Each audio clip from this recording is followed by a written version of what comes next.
So the year is 1961, you're living in London. What was the year you went into the monastery to full time? Well, it was a 2-year course. Yeah. I visited the monastery about 3 times during that 2 years. I don't remember very much, if anything. We just felt I was kind of coming home. That's a nice phrase, you know, coming home. And my monastery felt like a home. And every time I went there, I met a different monk, and they were able to talk to me. The Beatles, obviously, had you heard of the Beatles? No, I'd never actually heard of them. Yeah, and because I heard of no news, really, on purpose. Okay. Between 61 and 63, I cut myself off from everything, because I thought, this is what I'm going to be doing in 2 years. I might as well see if it's okay. So you kind of began your own sheltering, if you like? Exactly. Even though you were not in the monastery, you began a sort of process of preparation. I'll tell you one preparation I did, Yes. which is highly significant. I remember at 17 I was throwing myself into this giant pile of nettles. The pain was excruciating, and I had no idea why I did it. I can't remember. Why would anybody in their right mind throw themselves into a patch of nettles?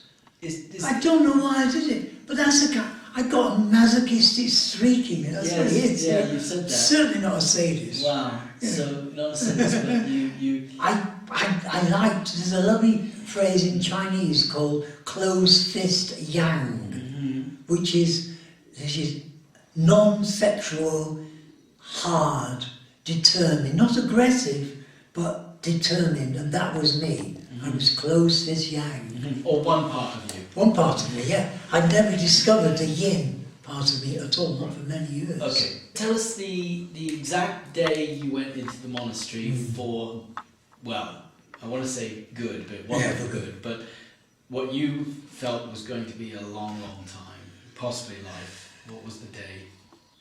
It was the 15th of August, 1963. Okay. Do you remember the weather? It was a lovely sunny day. I think on that day, the last man was hanged in Scotland. I seem to, looking back, I discovered that was the case. They stopped putting the atomic bombs on alert that winter. But other than that, that was the time there was a profumo, I gather. I didn't know anything about it. And I spent a week beforehand in preparation in the moors in North Yorkshire. And that was very important because nobody I'd ever heard of went on a silent retreat.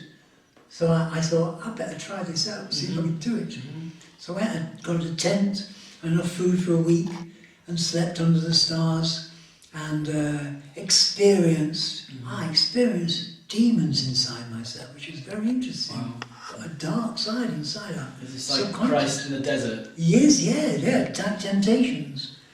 But I didn't feel tempted at that time, but I just knew there are forces at play in our collective unconscious that can drive us in a path we don't necessarily want to go. I remember I accepted them, I recognised them for what they were. Is this a kind of Jungian dark and light side? Very, very much, yes. And it was a very special time that week. And when I came out of it, I was completely at peace and completely ready. And I wore my brother-in-law's wedding suit because he said he'd never need it again. Was it emotional saying goodbye to your family? No, I was singularly detached. There was nothing, there was no clinging. There was nothing that I wanted in the outside world that held any promise. What do you think they were feeling? Friends, family, girlfriend, well, anything? I don't think they could understand it. Were they upset, emotional? Oh yes, for me. I said, look, it's okay. I sold and gave away everything that I had, which was, in today's money, about £4,000 worth of a handmade racing bike and a deluxe dance set record player and hundreds of records I had, and all my Italian suits, and I got 4,000 quid for them, and I gave it, which is £184 actually in those days, and I gave it to my mother to spend, and so I came with virtually nothing. I took with me my Greek and Latin New Testament. I took with me the most wonderful book that I've ever read in my life, called Walden by Henry David Thoreau, written in the 1840s, which has kind of been my North Star throughout my life. I just love his writings. And I took my spade, and I had especially made a pair of Lancashire clogs, you know, with iron strips underneath, which was horrendous when you can trying to walk on snow. And that was it. Cistercian monks have a particular kind of dress, and what's it called? Is it called a habit? It's called a habit. It's a good habit. They still wore the monastic robes they'd worn when the order was founded in 1098. And they wore a long white sort of gown made out of wool, and then a black thing called a scapula, which was a medieval apron, and it had a hood on it. And the novices, they wore all white, so a white long gown and a white scapula and a white belt. Forgive me if I'm wrong, but is this a statement of poverty or of humility?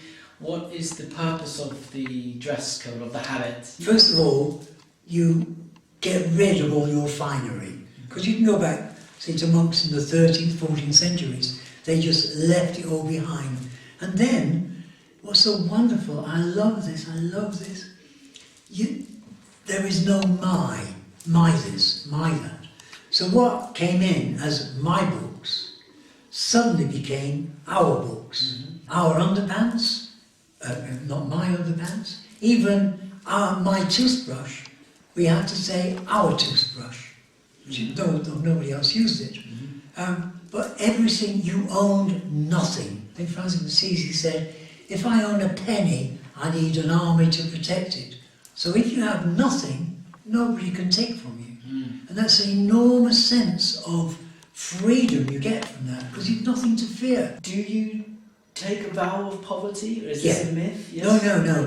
No, there are several vows you take. Okay. The first one is obedience. So that means you don't even question what the abbot, or in my case, the abbot through his novice master, says that you are going to do.